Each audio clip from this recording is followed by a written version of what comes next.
Au cœur de l'actualité politique, ce jeudi, nous recevons un expert électoral pour donner sa lecture du processus en cours en perspective des prochaines élections, notamment celles présidentielles qui agitent l'opinion entre la majorité présidentielle qui semble en roue libre, l'opposition qui cherche encore le consensus autour de son candidat ou de son duo candidat et l'administration fiscale qui sera un arbitre passif à travers la délivrance d'un précieux document, le quitus fiscal. On est déjà en plein dans les tractations. Quelle lecture en fait Rufin Godjo? Il est avec nous ce matin, il est expert électoral. Bonjour et bienvenue. Bonjour M. Abega. Comment allez-vous? Ça va très bien, merci. Un plaisir de vous recevoir sur la matinale Bonjour le Bénin pour ensemble décortiquer, on va dire, cette différente tractation en perspective des prochaines élections. L'élection présidentielle n'aura lieu qu'en janvier prochain, mais déjà... En avril prochain, pardon, il y a les législatives en janvier prochain, mais déjà, on est en plein, presque, on peut le dire, dans la période électorale déjà, n'est-ce pas? Absolument, nous y sommes en plein. Et on a pu voir le calendrier élaboré par les différents acteurs impliqués dans l'écosystème donc de ce scrutin à venir. Est-ce qu'on peut dire à date que le calendrier prévu est en train d'être respecté? Absolument, vous avez suivi récemment une intervention forte du président de la Commission électorale nationale autonome qui a décliné les activités exécutées, la mise en place de chronogrammes, la déduction du calendrier électoral, le budget des élections, la plateforme électronique informatique pour faire l'information en ligne. Actuellement, il y a le recrutement des agents électoraux à la base, des agents de bureaux de vote, de postes de vote qui est en cours. En même temps, il y a le recrutement des coordonnateurs d'arrondissement, leurs adjoints. Et le budget des élections est mis en place. Donc, voilà, la machine est en place. Et puis, le président a expliqué ce qui a été fait. Vous avez suivi la phase la plus, je dirais, pas importante, mais importante quand même, la phase de la remise des documents de parrainage. Et le président a confirmé que tous les députés et maires ont reçu leur parrainage, donc la machine est en branle et puis on attend. Voilà. Et puis on a pu voir qu'au niveau des différents états-majors, il y a déjà les tractations qui sont en cours. Au niveau de la majorité présidentielle, on connaît depuis plusieurs semaines déjà, finalement on va le dire, parce que ça fait presque 3 semaines, ou plus de 3 semaines maintenant, que le nom du candidat qui va porter l'étendard de la majorité présidentielle a été dévoilé, notamment l'actuel ministre de l'économie et des finances, Romiad Wadani, qui sera accompagné par Mariam Chabi Talata Zimé-Yerima, actuelle vice-présidente de la République. Pourquoi est-ce que, selon vous, la majorité a rapidement dévoilé son duo candidat pour couper court à tout suspense? Moi, je ne suis pas dans les coulisses de la majorité pour savoir pourquoi. Mais en tant qu'expert, en tant qu'analyste? Ce que moi je regarde, c'est le calendrier des élections. Je sais que le vendredi 10 octobre, les duos de candidats vont déposer leur dossier. Et que le mardi 14 octobre, ce processus sera clos. Et donc, moi, en tant que praticien électoral, ce qui se passe dans les couloirs et les coulisses des partis politiques, je peux dire que ça ne me préoccupe pas particulièrement. Par contre, c'est de savoir que dans le délai prévu par la loi et consigné dans le calendrier des élections, on puisse savoir les candidats. Pour l'instant, il y a un camp, le camp présidentiel, qui a sorti le duo. On attend. Il n'y a pas période à la demeure. C'est-à-dire que la période ouverte par la Sénat, c'est du vendredi 10 octobre au mardi 14 octobre. Donc c'est le mardi 14 octobre à 0 heure qu'on pourrait savoir évidemment les duos qui sont présents. Donc on attend simplement. Le calendrier des passions n'est pas le calendrier légal. Donc on attend. Voilà. Je crois en face, certainement que là aussi les autres groupes se préparent pour sortir leur duo.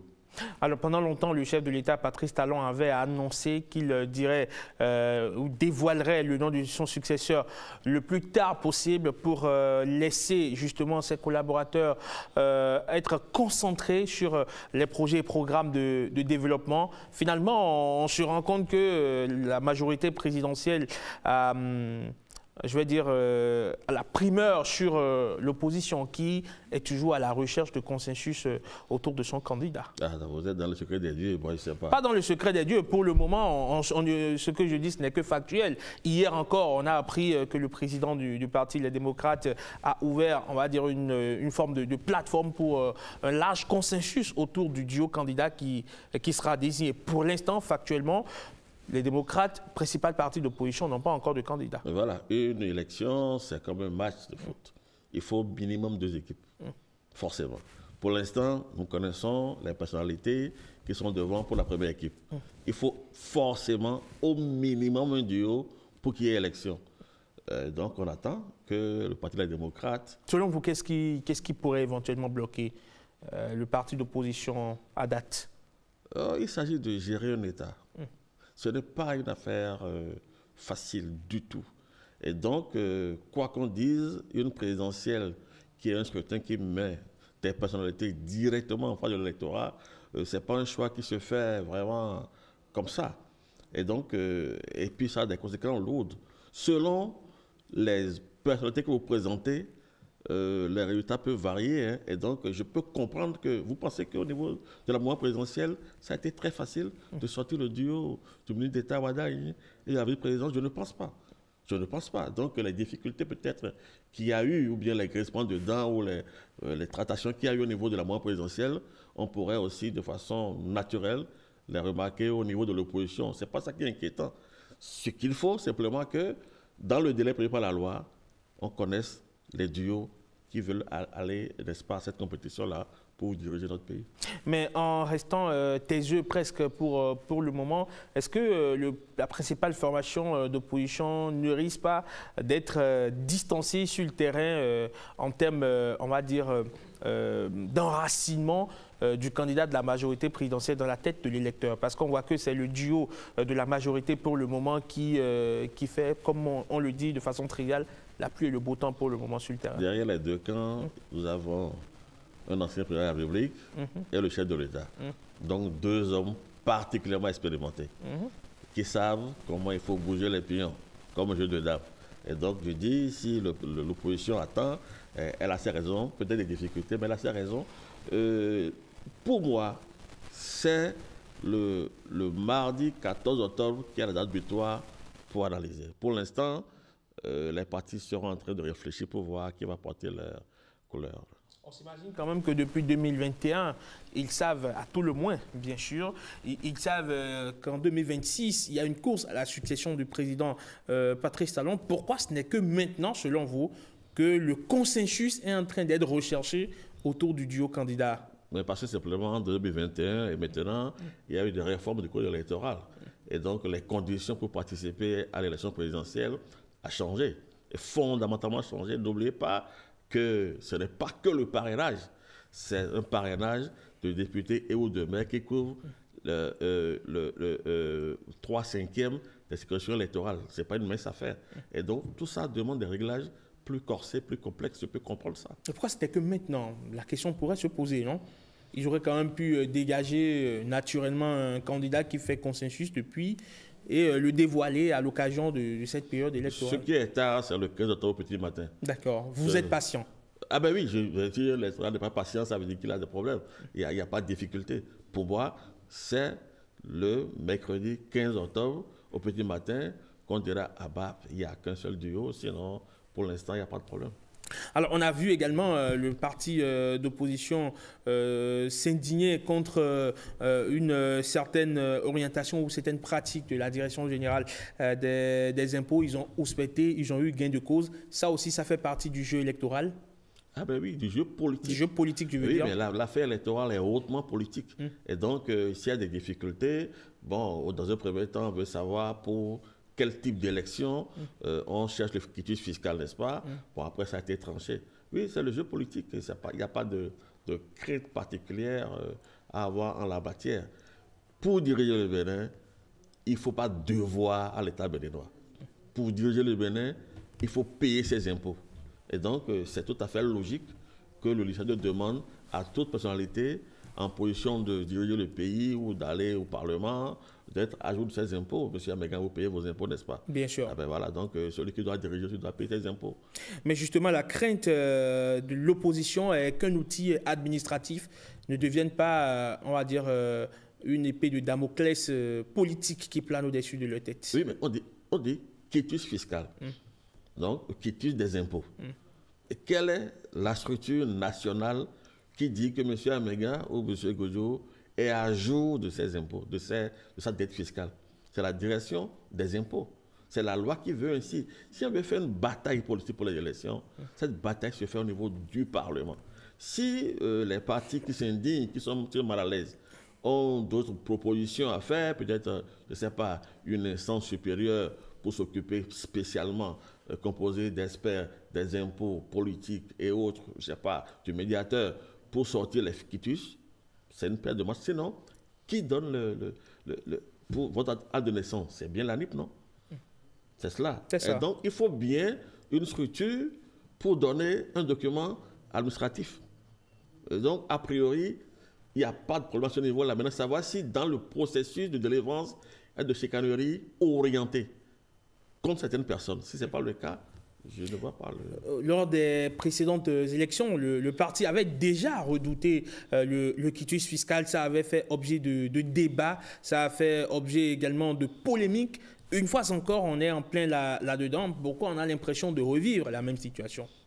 Revisiter l'histoire politique du Bénin de 90. Est-ce que vous avez vu une opposition qui a applaudi à la veille d'un scrutin tout ce qui se passe au niveau du Parlement, au niveau des ministères, au niveau de la commission électorale? Il y a toujours une opposition est faite pour s'opposer.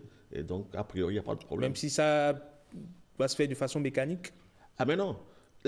Nous, on n'est pas acteurs politiques. Hein. Les acteurs politiques savent ce qui est, enfin, leurs difficultés. Et puis, en se regardant, ils se connaissent, les acteurs politiques. Et donc, s'ils crient, s'ils se plaignent, ça veut dire qu'ils imaginent qu'il y a un petit pépin, qu'il faut régler. Nous avons la chance d'avoir mené la Cour constitutionnelle et donc il n'y a pas de crainte majeure à avoir. S'il y a blocage, la Cour va trancher pour dire aller à gauche ou aller à droite. La majorité présidentielle a choisi Parakou pour investir son duo de candidats, Romia Douada et Mariam Chabi Talata. C'est un choix stratégique selon vous? Oui, j'imagine que c'est une très bonne chose. Le candidat pour la présidence étant du Sud, aller l'investir dans la partie septentrionale donne une idée, n'est-ce pas, de rassemblement, une idée de cohésion nationale. Je crois que c'est une bonne chose. On sait que l'ancien président, notamment président du parti Les Démocrates, a une forte aura donc, dans le septentrion, notamment dans le Borgou, natif de Tchaourou, bien évidemment. Il est très enraciné dans cette circonscription électorale. C'est un pied de nez fait à Boniaï. Non, le Bénin s'étend de l'océan Atlantique à Malanville. Et donc, partout sur le territoire national, on peut faire une opération politique. S'il plaît aux démocrates, ils peuvent investir leur candidat à Cotonou ou bien à place Tassi Hangbe si la loi le permet. L'explanade de l'Amazon, pas de place Tassi Hangbe. L'explanade de l'Amazon, voilà. Alors, évidemment, Boniaï, qui, on le sait, est très ancré dans cette circonscription électorale, allait faire une démonstration de force à Parakou, presque chez lui. Ça fait sens. Eh bien, il y a des acteurs politiques nationaux de Parakou qui soutiennent l'action gouvernementale, n'est-ce pas? Il y a des acteurs politiques de Parakou qui sont contre le gouvernement également. Et donc, comme partout d'ailleurs, à Cotonou aussi, il y a l'opposition à la mouvance. Et donc, oui, pourquoi pas à Parakou? Mais ce n'est pas le vote, c'est l'investiture. Et donc, si c'est un pied de nez, on dit officiellement, voici les deux personnalités qui vont, n'est-ce pas, nous représenter pour l'élection. On a choisi une partie du pays, voilà. Je crois que c'est symbolique, pour moi, c'est une belle chose. Selon vous, comment est-ce que vous entrevoyez la suite de ce processus dans lequel on est déjà à plein pied? Je crois qu'il faut d'abord tirer un coup de chapeau à la Commission électorale nationale autonome.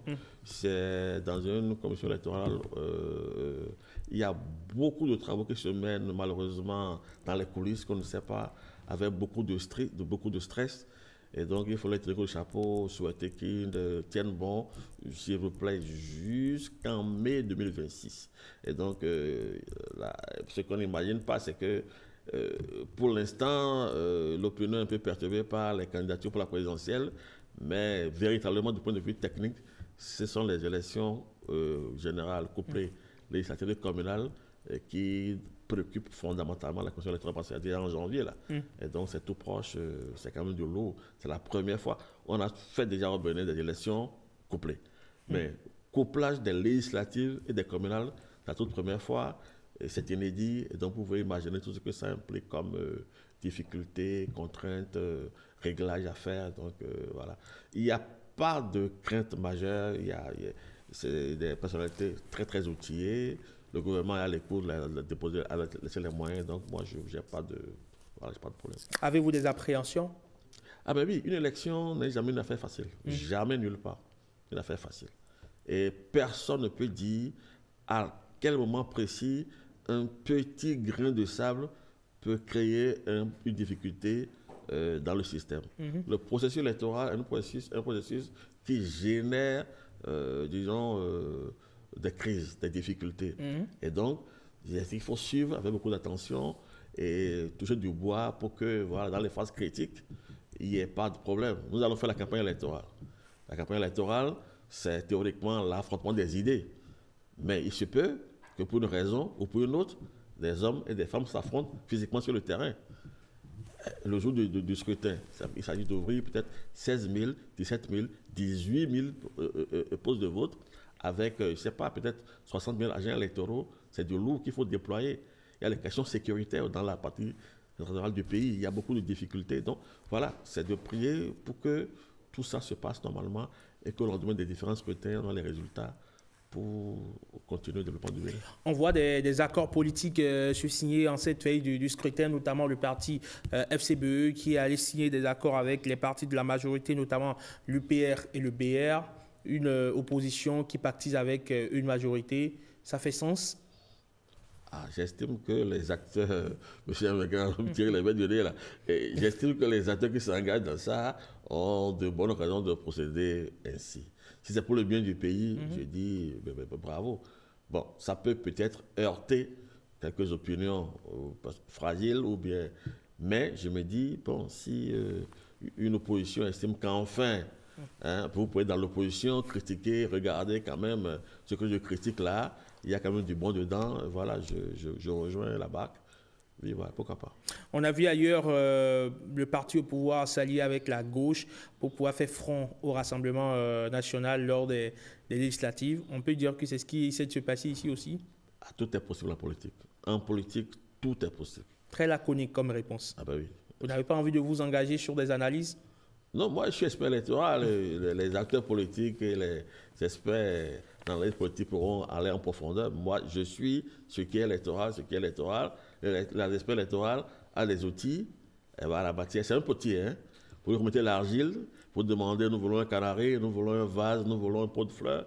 Et puis voilà, l'expert électoral, c'est la base des instructions consignées dans la loi électorale, n'est-ce pas, avec ses mains agiles, n'est-ce pas, vous sort le pot de fleurs ou le canari. Du point de vue de l'organisation, en tout cas, selon vous, tout va pour le mieux?